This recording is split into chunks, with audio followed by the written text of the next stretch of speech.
Sardine Trésor mitondra tsiro amin'ny fiainantsika isan'andro, manolotra anao ny vaovao. Sardine Trésor amin'ilay tiako be. Bonjour. Bonjour. Mitondra antsika amin'ny tontolo andronao. Bonjour. Jus antsika jiaby. Manolotra ho anao ny vaovao.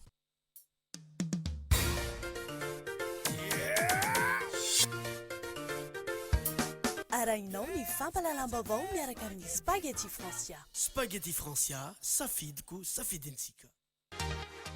Aty mandeha. Bricodis manolotra anao ny fampalalam-baovao. Bricodis, la référence. Bijouterie Santia, mividy volamena, manamboatra ny simba sy manefy firavaka vaovao. Arahinao ny fampalalam-baovao miaraka amin'ny Bijouterie Santia, Galerie Arena Antanimena.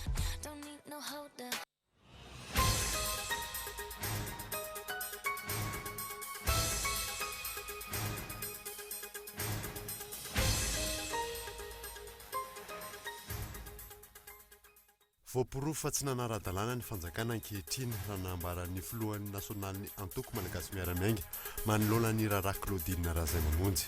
Nandefa taratasy fanairana sy fitakiana ny fandraisana andraikitra ho an'ny firenena Maorisiana sy ho amin'ireo mpiara-mombon'antoka iraisampirenena ny antoko malagasy miaramiainga. Nigadra 5 taona tranomaizina sazy anterivozina izay no valon'ny fitsarana ny talen'ny kabinetra ny ministeran'ny serasera teo aloha ny Voradia Harrison sy ilay vehivavy mpiasan'ny ORTM androany.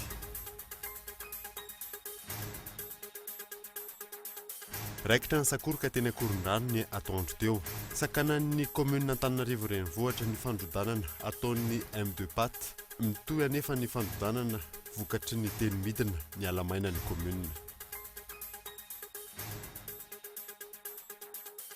Tapaka tao anatin'ny filan-kevitry ny gouvernement tafarany teo fa anatota vola vaovao ny fitondrana Rajaonarimampianina. Fetsikiray entin'ny fitondrana manamarika ny fandalovana izany ho ny fanazavan'ny pahy toe-karena iray. Maresaka iraisampirenena dia niara-ny fipoahana alina ny fiaran'ny tondran'ny ekipan'ny Borussia Dortmund tao Alemaina. Ora vitsy mialohan'ny lalao izay ataon'izy ireo amin'ny Ligue des Champions ionana amin'ny ekipan'ny AS Monaco. Tsy maintsy nembitra tamin'ny tian'io ity ny lalao. Ny andidin'ireo arahanao afaka fotoana fohy.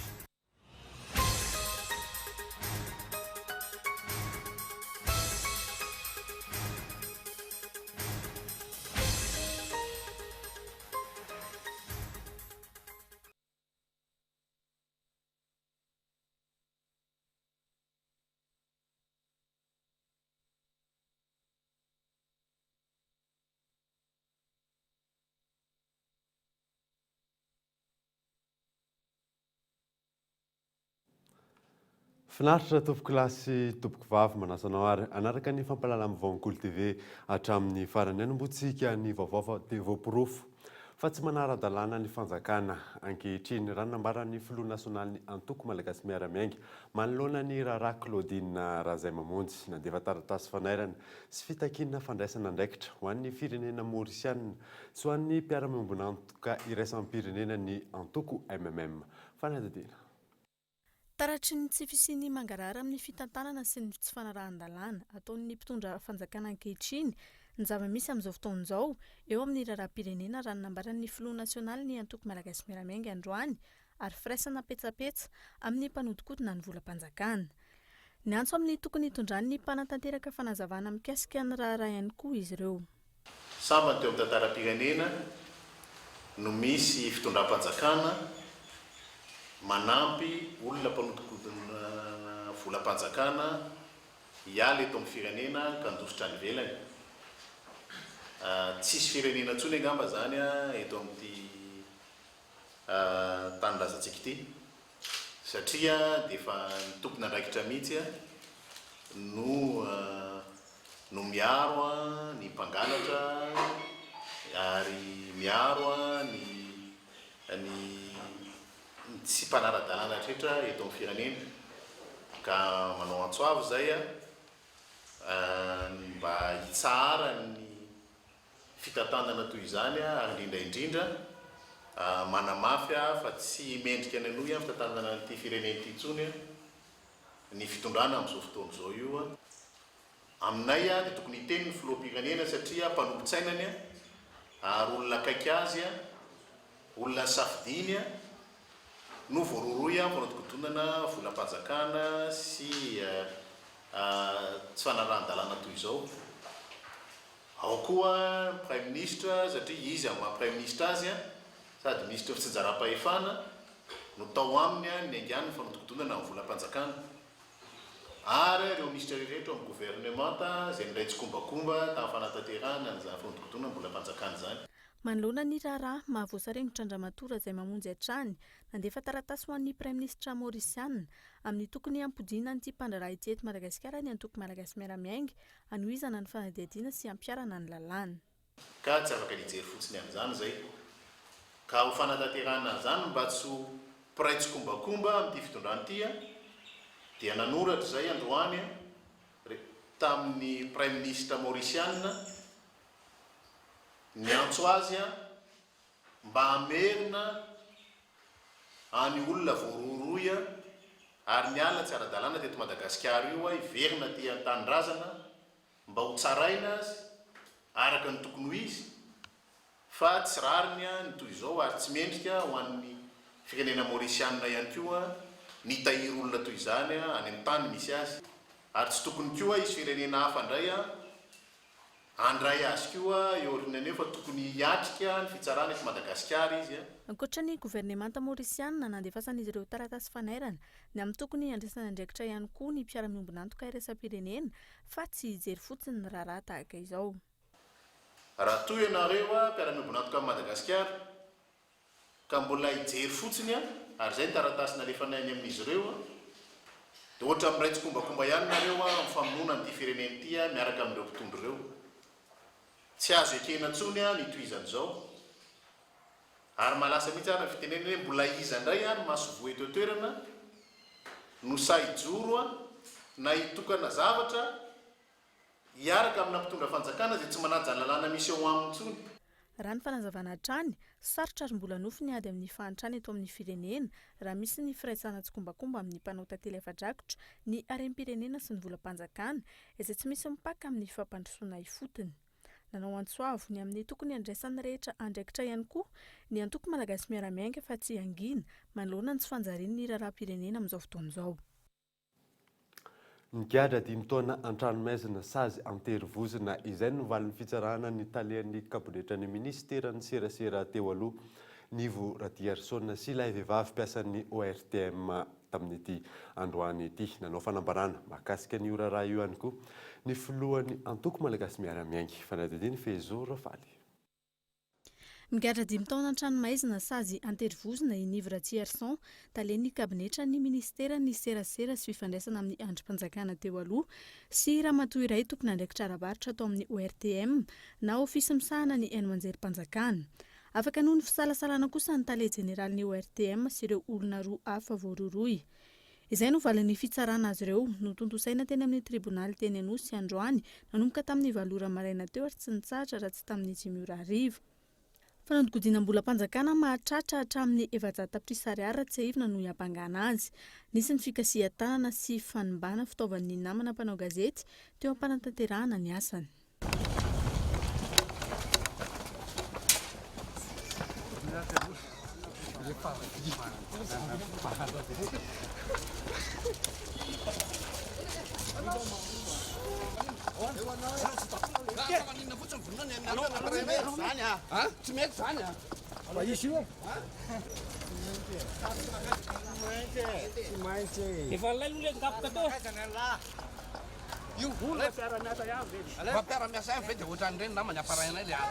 Manoloana ity raharaha ity ny fampiaran-dalàna eto amin'ny firenena hatrany no takian'ny antoko malagasy miaramiainga raha ny fanazavan'ny filoha nasionaly ny antoko.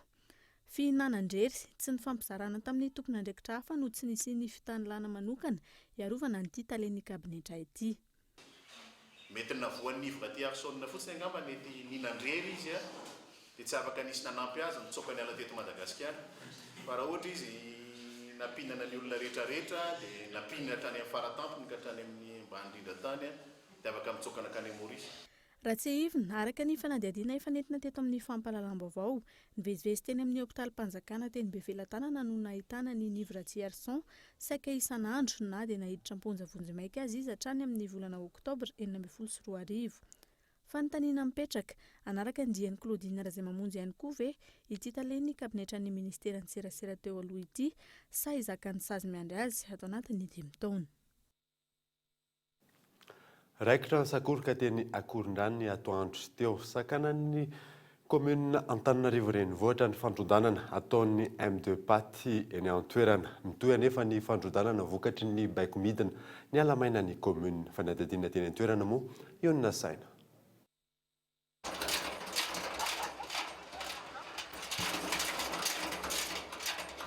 Nampiasa hery ireo anivon'ny komuna Antananarivo renivohitra anokafana ity vavahady ity. Tsy afa-nanoatra nefa izy ireo na eo aza ny fandikan-dalàna ataon'ny kolonely Raharmanana sy ny ekipany izay milaza fa iraky ny ministeran'ny fanajariana ny tany.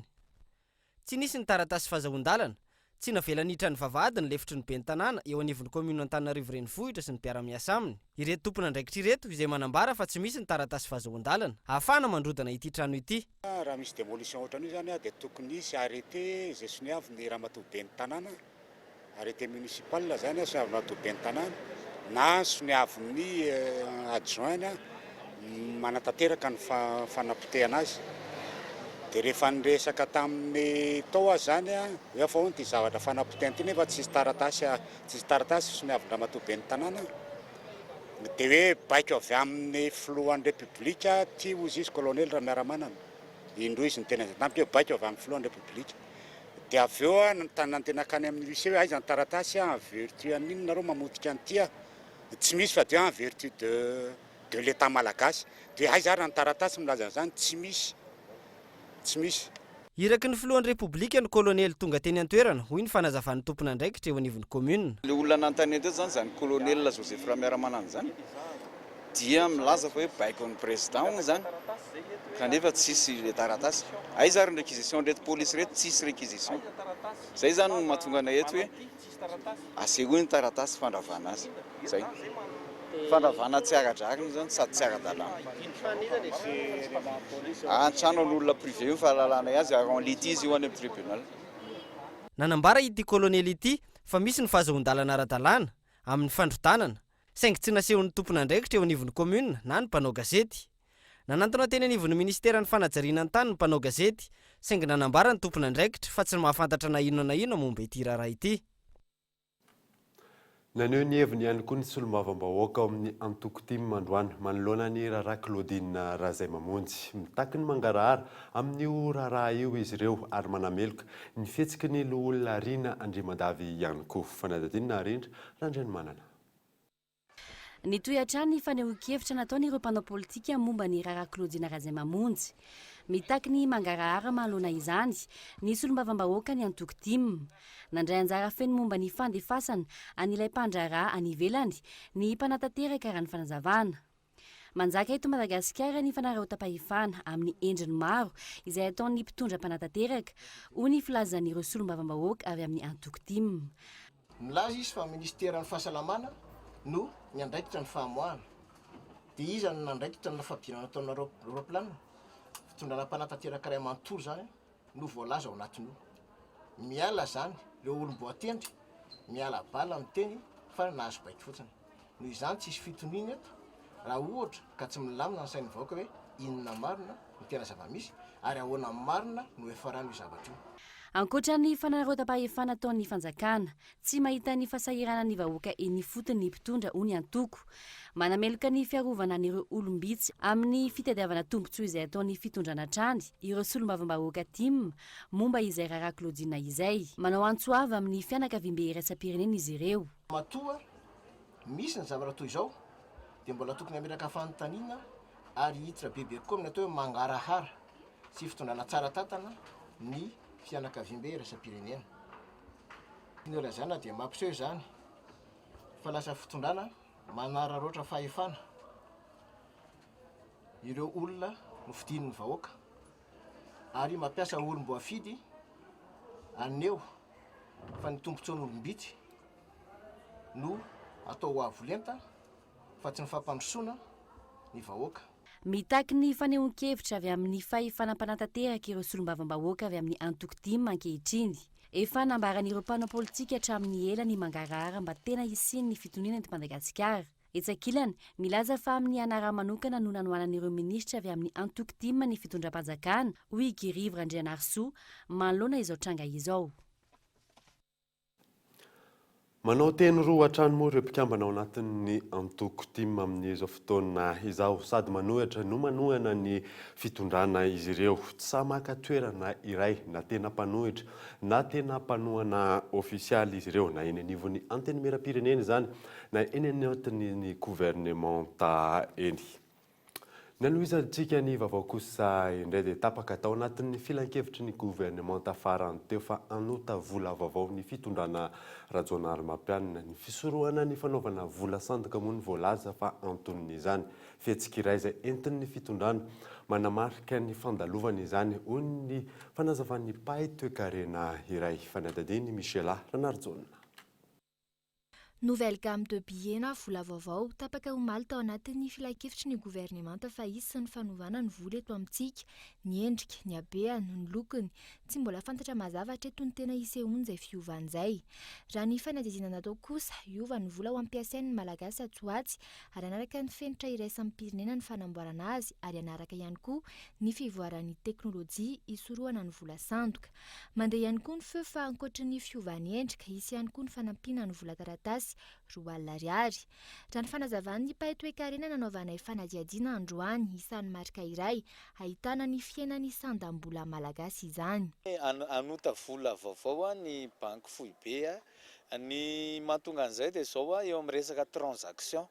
Ny transaction efa mivoatra ankehitriny satria mihena ny ataontsika hoe sandan'ny vola malagasy noho ny fiakaran'ny vidim-piainana. Ohatran'ny rariny ihany zany izy aloha le amin'ny voalohany indrindra hoe rariny ihany fa midika le zany fa mihena ny vola lanjan'ny vola malagasy mihena ny toe-karena matoa zany hanao vola vaovao ohatran'izao tsika mba hanamora tsinona le transaction. Zay zany aloha voalohany indrindra le resaka fanaovana vola vaovao ohatran'io raha ohatra le izy ka hoe anatsarana n'ilay billet zany hoe le taratasy mba ny kalitaony zany dia mety ihany fa eo amin'ilay resaka takalo ny fahefan'ny vidin'ny malagasy ihany koa nefa mbola ambany dia ambany ary mbola betsaka ny olona zany no ataontsika hoe manao transaction na hoe 200 ariary 500 ariary ka raha 2 alina ariary mitokana no anaovana an'izany zavatra zany dia ho sahirakirana ihany. Fa ny fanovanana ny fanaparitahana vola vaovao tahaka izao ihany koa dia fomba iray entin'ny fitondrana manamarika ny fandalovany teo amin'izay toerana izay. Tsy misy fotoana voafaritra manokana hoe isakan'izao taona na isakan'izao volana dia tokony manova vola ny firenena anankiray fa io miankina amin'ny fivoaran'ny takalo évolution de la transaction sy ny sandan'ny volanao ihany ny tokony hanovanao ny volanao na tsy ny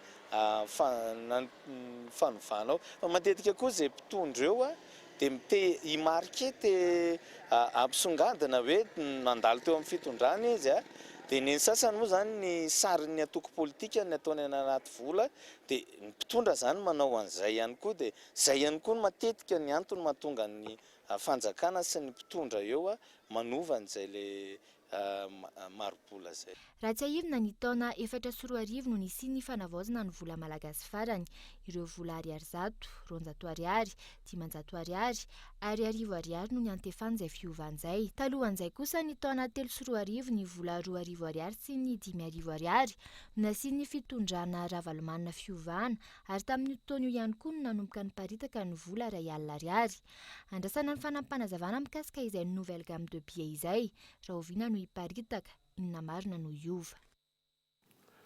Manoloana ny fivoahan'ny didim-panjakana nampijoro ny comité interministériel amisahana ny fanovana ny lalàna mifeny fifidianana nanambarany sy ny fambola tsy tara ny fotoana nananganana izany fanadadiny Iona Saina. Tsy tara ny famohan'ny fanjakana ilay didy larana 2017-201 izay mampijoro ny comité interministériel amisahana ny fanovana ny lalàna mifeny fifidianana hoy ny filoha-levitry ny Seny. Voaja ny fepitona enim-bolana alohan'ny fifidianana hivoan'io lalàna mifeny fifidianana vaovao io raha ny fanazavana hatrany. Everina fa tsy tara satria raha ohatra ka any amin'ny volana jiona no any no ho atoditra ilay vomiera ho tarihiny seni any amin'ilay komity ho tarihiny gouvernement ilay FDB dia mbola manana any amin'ny telo volana efa bolana no any zany komity io andrafetana an'izay FDB zay ho lasa volavolan-dalàna sy volavola tetim-panjakana dia hodininy filakevitry ny gouvernement sy ny filakevitry ny ministra aloha dia avy eo alefa eny anivon'ny antenimera. Araka izany hita ho tsy maiky amin'ny famoahana ireo pitsopitso ny feno fifidianana ho avy ny seni. Tsy tara hoy izy ireo ny famoahana ity lalàna ifeno fifidianana ity, antony vao aja ny enim-bolana mialohan'ny fifidianana izay ambarany lalàna. Etsy ankilany, mpanao politika sy fiarahamonim-pirenena maro no efa nitaky ny amoahana ity lalàna ity hatry ny ela. Ho an'ny mpandinika ny fiainam-pirenena, ininy seho nisy ny fanjakana atao izay ahatarany famoahana ity lalàna vaovao ifeno fifidianana ity. Amin'izay fotoan'izay, na eo aza ny lesoka hitan'ireo mpanao politika sy ny fiarahamonim-pirenena, tsy ho enona intsony noho ny fahateren'ny fotoana. Ho lasa tikano sy tikano araka izany ity lalàna amin'ny feno fifidianana vaovao ity. Lafim-baovao hafa kosa indray dia ambonin'ny fanantenana mahakasika ny fahatongavan'ny fizahan-tany maro eto amintsika amin'ity taonina ity raha famandry toerana eny amin'ny hôtely eny no jerena. Manaiky kosa anefa ny minisitra tamin'ny ity androany ity fampetraka olana goavana ny tsy fahampin'ny fotodrafitrasa. Fanadidiny Michela Ranarjona. Olana ara-politika tsy fandriam-pahalemana saika manerana nosy olana goavana tsy maharisika ny mpizahan-tany hitsidika ny Madagasikara ireo olana ireo. Raha ny fanadinana tao androany ho an'ireo hôtely eto amintsika saika efa betsaka ny famandrihan-toerana. Na eo aza ny fitombon'izay famandrihan-toerana izay dia nanamafy androany minisitry ny fizahan-tany fa tsy ampy ary tsy miendrika intsony ireo fotodrafitrasa andraisana ireo mpizahan-tany ireo eto amintsika indrindra fa ny amin'ireo faritra be mpitsidika. Dia efa maheno an'izao fa ny réservation zany dia feno daholo ny hôtely. Feno daholo ny hôtely. Ny problème ananantsika zany zao ary mbola asiko teny matetika dia tsisy toerana intsony zany andehanan'ny vahiny satria tsy ampy ny hôtely. Tsy ampy ny hôtely any Nosy-Be nefa any tena betsaka indrindra. Tsy ampy ny hôtely any Sainte-Marie, tsy ampy ny hôtely ary tena tsy ampy dia tsy ampy mihitsy any Morondava, tsy ampy ny hôtely any Tulear amin'ireny toerana ireny zany. Amin'ity taona ity zany dia reny toerana reny dia efa feno amin'ilay saison zany zavatra arabasoa arabatsara fa mitohy zany ny fitombon'ny isam-pizahan-tany. Raha tsy ahivina mpizahan-tany 7,4 hetsy no tonga teto Madagasikara ny taona 2024 ambany raha ampitahaina tamin'ireo taona hafa. 20,000 mihoatra amin'izay no viana ho amin'ity taona ity izany hoe mpizahan-tany manodidina ny 8,403 hetsy. Hatreto aloha mbola isan'ireo firenena tsy ahitana fivoarana eo amin'izay resaka fizahan-tany izay i Madagasikara na isan'ireo firenena ahitana zavatra mahasarika maro aza. Raha navoaka ny Forum économique mondial farany amin'ny firenena 430 nanaovana fanadihadiana teto Afrika dia eo amin'ny laharana faharoa amby 20 i Madagasikara eo amin'izay resaka fifananana izay na ny compétitivité. Tontolon'ny fampianarana kosa indray dia sahirana ireo mpianatra eo amin'ny safidy amin'ny lalam-piofanany hatrehan'izy ireo eny anivon'ny anjerimanontolo raha ny fanadidina nataon'ny fikambanana tsy miankina iray. Miantraika amin'ny vatana amin'ny hoavin'ny mpianatra nefa izay safidy izay fanadidina arendra Randranomanana. Sakana lehibe eo amin'ny tontolon'ny fampianarana ny fisalasalan'ireo mpianatra hiditra amin'ny lalam-piofanana iray ary miafara amin'ny tsy fananan'ireo tanora asa izany. Fiovan-kevitra ao anatin'ny taom-pianarana iray matetika no miseho eny anivon'ny anjerimanontolo raha ny volazan'ny fikambanana tanora iray. Mampitombo ny isan'ireo tanora tsy hanasa ireo fiovan-kevitra ao anatin'ny taom-pianarana na ihany koa ny tsy fahampiana famatorana eo amin'izay sehatra izay.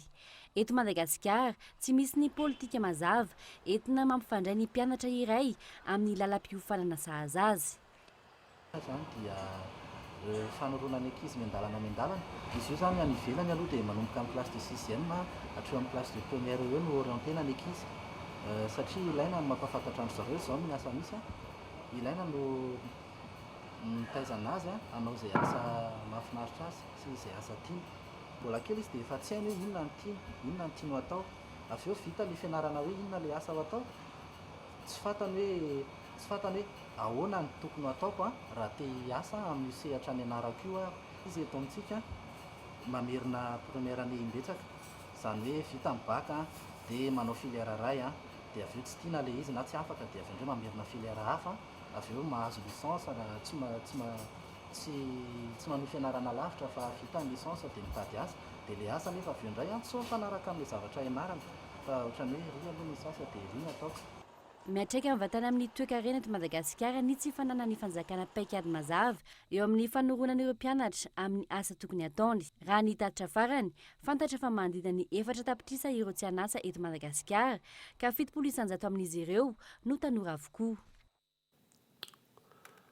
Mahay alina ny sirama ambilobe horonan-tsary avy amina olon-tsotra moa nafantarana io tranga io tsy fantatra treto raha nisy ny naratra raha nisy koa ny maty tsy fantatra ihany koa ny tetibidin'ny mahita amin'izany ratsahivony isan'ny orinasa mpanjakana ilaina fanarenana ny sirama rehetra manerana ny nosy.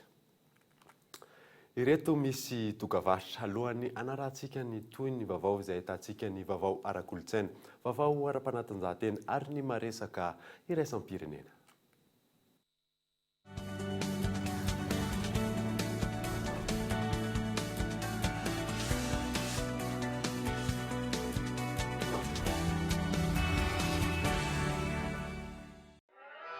Bijouterie Santia, mividy volamena, manamboatra ny simba sy manefy firavaka vaovao, na volamena, na volafotsy.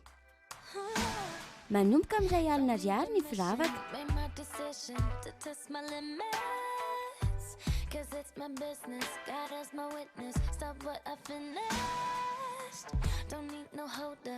Bijouterie Santia, immeuble Arena, Antanemena, box 37, téléphone 033 18 544 04.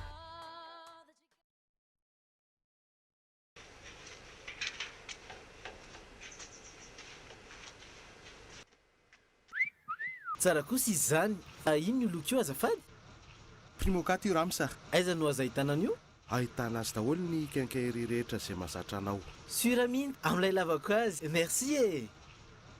Ono misy an'le primokat ato aminareo? Ie, misy ka. Fa amin'ilay inona ny tendra amisi? Za manko mila mandoko vavahady ary mila maromaro mihitsiny. Misy sady misy amin'ilay eto amin'ny vitsara io. Sady mora le izy.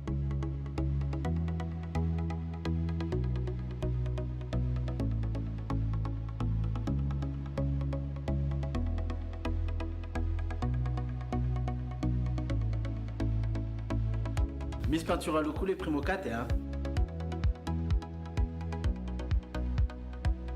Exigez la gamme de peinture Primo 4 chez votre revendeur habituel.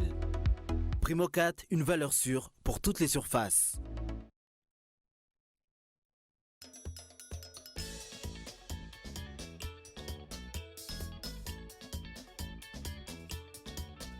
Sasatra mahafinaritra miaraka amin'ny mpianakavy. Loka be Pasika, Orange Money. Weekend feno fifaliana ho an'ny mpianakavy any amin'ny Sunny Hotel. Pagne pique-nique feno entana, omeny super maki. Miisa 10 isan'andro be zao no zaraina hatramin'ny 12 aprily. Mandray sanjara, tapakila ray. Isaky mampiasa tolja Orange Money mihoatra ny 10,000 ariary. Ampiasao foana ny Orange Money, ampitombona ny vitanao. Orange.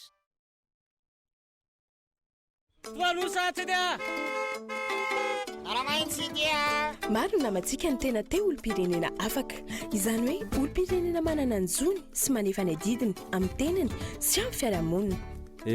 Raha mba fatany mantsy fa tsy afaka mamindra haingana.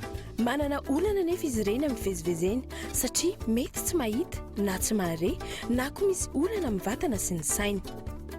Mbola manahirana ireny namantsika ireny ny fitaovam-pitaterana ampiasaina eto amintsika. Isika mpiara-monina koa moa manao izay mahamenatra azy matetika. Misy miala ave ohatry mbana be mihitsy ane zany beke azoko zany e. Aloha mihitsy aloranga azoko mamaka sisangely va tena ndao ifanohana, ndao ifanampy, ka ivezivezy malalaka ny namantsika manana fahasembanana. Misy miala resevera. Ora msia, mba haingakengana kely ianao fa zange mba maiky. Fitaterana milamina, mampiaty ny olona rehetra.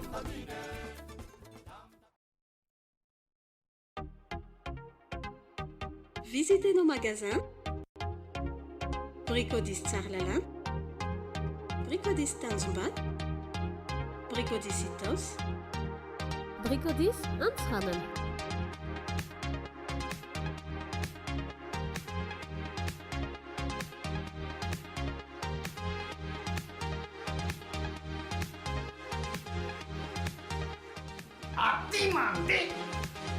Bricodis, la référence.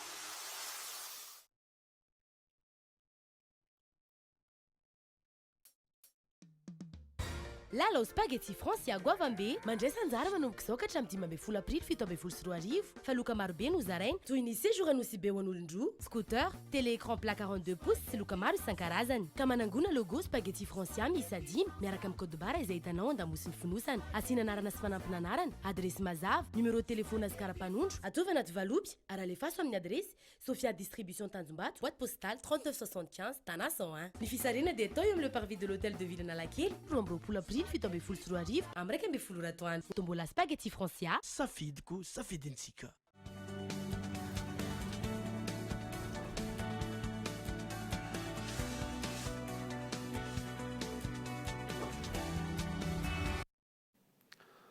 Miverina eto amin'ny fampahalalam-baovao isika Minjandrony tady eo amin'ny commune Antananarivo renivohitra sy ny fikambanan'ny taxi eto Antananarivo renivohitra momba n'ilay lanterne vaovao ampiasain'ny taxi nanatanteraka diabe milamina izy ireo tamin'ity androany ity. Nonina saina. Voafitaka ny mpitondra taxi eto Antananarivo.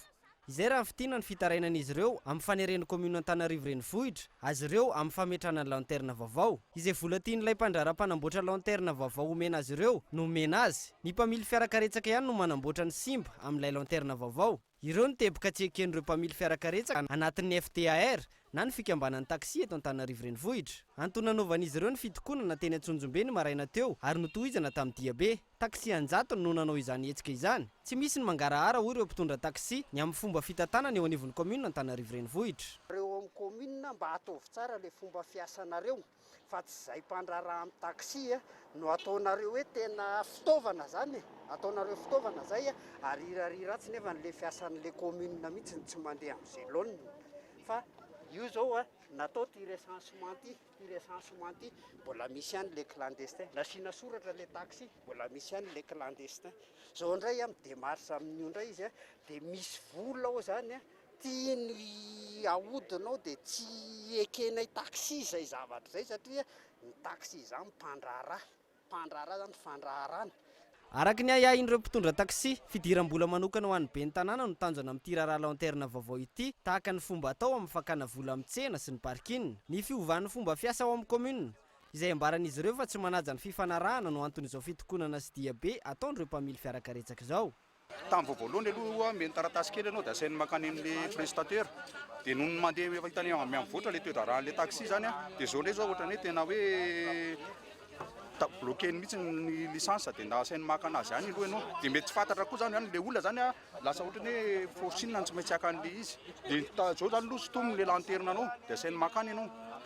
Tamin'ny voalohany aloha lanterne nefa io lanterne anao io zany tazominao fa ianao mahazo le lanterne vaovao dia noho nefa hita amin'izay zany izy fa niova le toedrarah dia zao ndray zao bloqué indray le lanterne fa toa ianao to dia asainy makany. Manoloana izany, tsy nahazoana fanazavana ny tompona andraikitra eo anivon'ny commune Antananarivo renivohitra momba ity raharaha lanterne ity. Mitohy hatrany ny disadisa eo amin'ity farany sy ny fikambanan'ny taxi eto Antananarivo renivohitra. Taorian'ilay droit de stationnement izao indray ity lanterne vaovao ity. Tsy mbola misy ny vahaolana hatreto mikasika ity raharaha ity. Vaovao ara-kolontsaina amin'izay no arahantsika amin'ity manaraka ity nosokafana tamin'ny fomba ofisialy androany fampirantiana mahafaly nokarakarain'ny mahafaly misafiry ranty izay natao ampafantarana ny foko ny kolontsaina ary ny vakoka avy any amin'ny faritra atsimo andrefana fanadidina Natalie Fanilina Valina.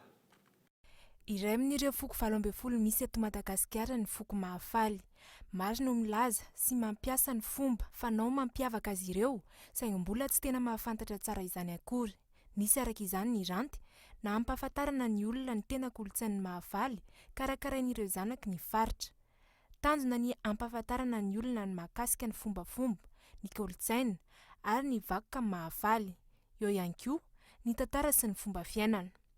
Tsy hoe mahafalifaly fa mahatandrim-pady dia fady. Zay zany le dikan'le mahafaly. Zay zany tiny. Dika zay zany ao amin'ny mahafaly daholo zany ny mitazona na manana sarotiny zany resaka fady zay dika. Dia ty zany natao ty fampirantiana ty mba hampisehoana antsika vahoaka malagasy ray manontolo zany hoe ahoana zany toetoetra ny mombammoa zany mahafaly zany satria ampahafantarina itsany 3 andro eto zany izay fampiratiana zay satria mba hafahanay zany mampahafantatra nio tetikasa mitsanom-bako zay katsainay natao fatana maromaro io satria na inoino fampandrosoana na inoino zavatra atao dia tsy mety miainga amin'ny kolotsaina sy ny fomban-drazana ary ny tantarany sy ny fiteniny ka izao zany dia fa fanombohana izao taona izao satria tsapanay zany taorina le 95 nivereza le aloalo folo tena mifasana mpanjaka re fa be ny liana zany mikasiky le mahafaly ka nahatonga azy nangalatra ny aloalo. Zavakanto maro no aranty hita ao avokoa ny fomba kolotsaina mahafaly toy ny momba ireo ampanjaka, ny taovolo, ny trano avy amin'ny faritry Toliara iny, ny fitaovana ilaina amin'ny fiainana andavanandro, ny firavaka ary ihany koa ny fitaovam-piadiana. Vakoka iray lehibe tsy afa-misaraka amin'ny tantaran'ny foko mahafaly ny aloalo. Maro amin'ny olona ny tsy mahalala ny dikany aloalo kanefa manao azy ireny ho haingo-trano. Fanomezam-boninahitra ny maty avy any amin'ny faritra atsimo andrefana iny. Apetraka eny amin'ny fasana izy io ary arakaraka ny hatsaran'ny fasana no hitarafana ny toerana misy ilay maty fony ny fahavelony. Miankina amin'le le ampanjaka sy le fananany. Misy aloalo folo amby avao. Misy aloalo 430. Dia izay koa le lohana omby, le tsy fanaomby apetraka eny ambony fasana. Dia le aloalo moa misy karazany izy ireo, misy sarina omby, dia misy sarin'olo, dia misy sarina arakaraka le ampanjaka sy le arakaraka le zavatra niainany zany no aranty amin'le aloalo sy amikirana azy. Ao anatin'izay fampahafantarana ny kolotsaina amin'ny mahafaly izay ihany, isy ny fampiratiana atao manirana ny nosy, atomboka ny Diego, Mahajanga, Toamasina, Fianarantsoa, Antananarivo ary mifarana ny Toliara. Ny voaangona ao anatin'izay fitetezam-paritra izay no entina natevenana indray ny tranom-bako any Ampania. Aharitra 3 andro ny fampiratiana ao amin'ny tranom-bokim-pirenena ka hifarana ny zoma ho avy izao. Vaovao ara-panatanjahantena kosa indray dia nanomboka anio alarobia any Belzika ny fiadiana ho tompon-daka eran-tany eo amin'ny taranja tsipika ny Etibe izay eo amin'ny skady olondro miaraka. Araka izany dia efa fantatra fa manana solotena isika malagasy amin'ny alalany Jean Siramsa eo amin'ny sokajy lehilahy. Ifa sita ty avy any Frantsa kosa eo amin'ny sokajy vehivavy. Anisantsika izay vaovao ara-panatanjahantena izay hatrany dia efa fantatra fa efa afaka miverina ilalao amin'izao fotoana izao Kevin Durant, mpilalao amin'ny ekipan'ny Warriors rehefa niato nandritra ny volana maromaro noho ny fahavoazana nahazo azy. Fanadininy tanera Ratondrarson. Tokony efa afaka hiverina ilalao amin'izay Kevin Durant amin'ny lalao iaona ny Warriors sy ny Nouvelle-Orléans ny sabotsy ho avy izao. Rehefa niato sy ny lalao nanomboka ny farany volana febroary lasa teo. Tsy aivana fa ny fahavoazana teo amin'ny lohalika avy no antony tsy fahafahany lalao io. Efa nanome fahazon-dalana ihany koa ny teo anivony mpanazatra manaraka ny ara-pahasalamany ny mpilalao ao amin'ny klubany sy ny mpanazatra ara-teknika ny iverena ny Durant amin'ny fikotranana amin'izao fotoana izao araka ny tatitra navoaka ny avao amin'ny klubany Warriors ihany. Raha tsy misy ny fiovana araka izany dia efa mandray anjara amin'ny lalao izay ho atao ny asabotsy izao ity kalaza ny Warriors ity.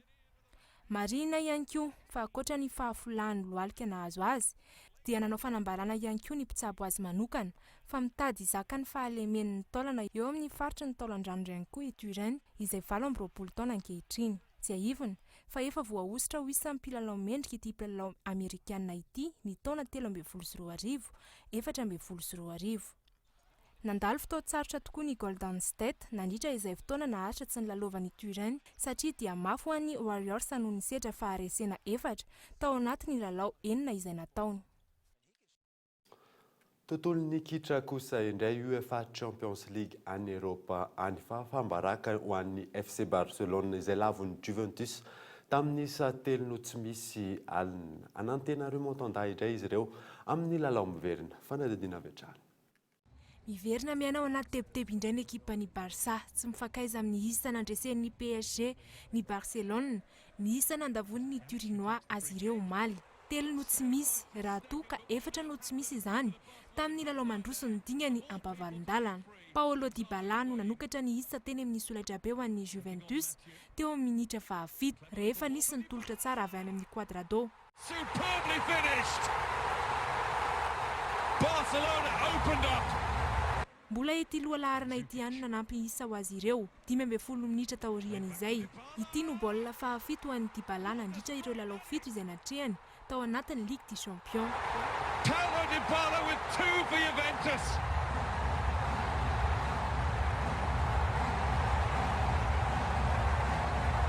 Feel the noise in Turin. Baolina ny matin'ny Giorgio Chiellini kosa no nahatelo ny isa ho an'ny Juventus Turin tany minitra 5:10.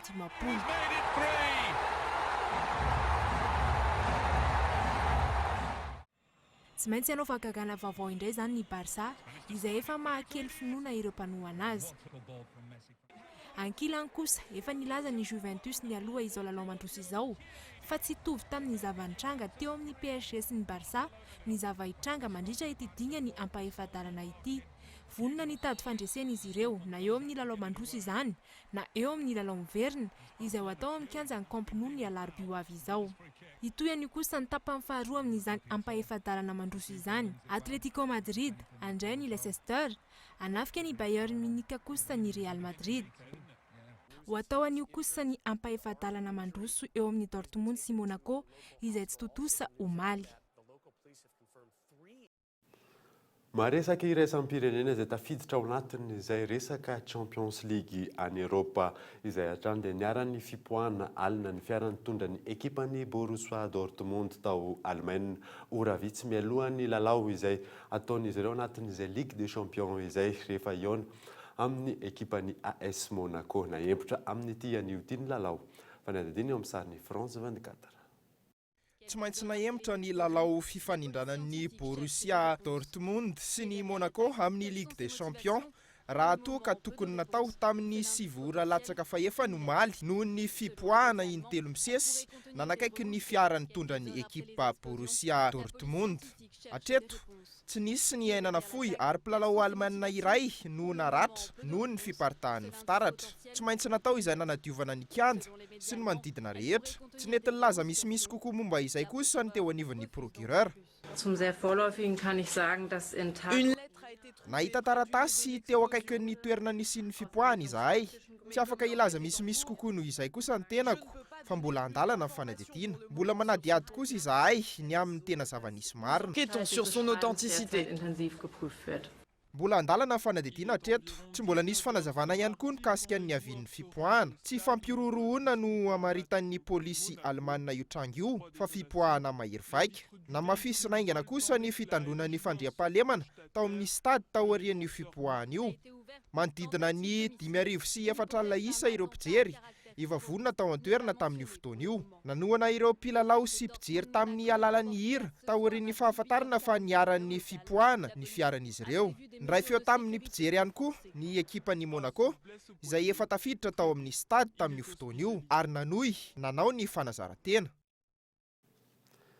Alohan'ny sarahana daverina aminao ireo vaovao nisongadina tamin'ity alina ity voapirofo fa tsy nanara-dalàna ny fanjakana ankehitriny ranonambaran'ny filoha nasionaly antoko malagasy miaramiainga manoloana ny raharaha Claudine Razaimamonjy nandefa taratasy fanairana sy fitakiana fandraisana andraikitra ho an'ny firenena Mauritiana sy ho an'ireo mpiara-miombona antoka iraisampirenena ny antoko.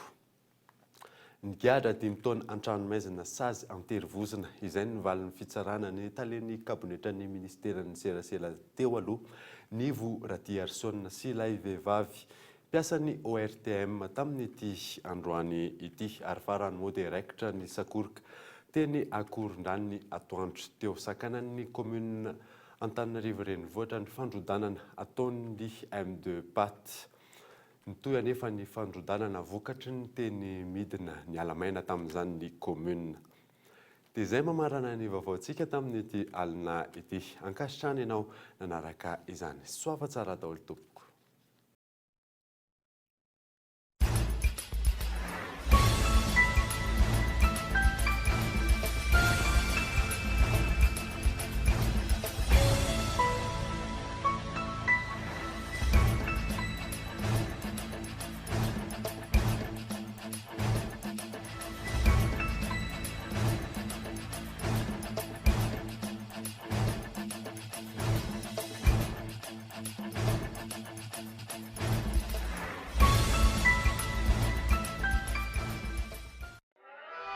Bijouterie Santia mividy volamena manamboatra ny simba sy manefy firavaka vaovao. Bijouterie Santia Galeria Arena Antanimena nanolotra anao teo ny vaovao.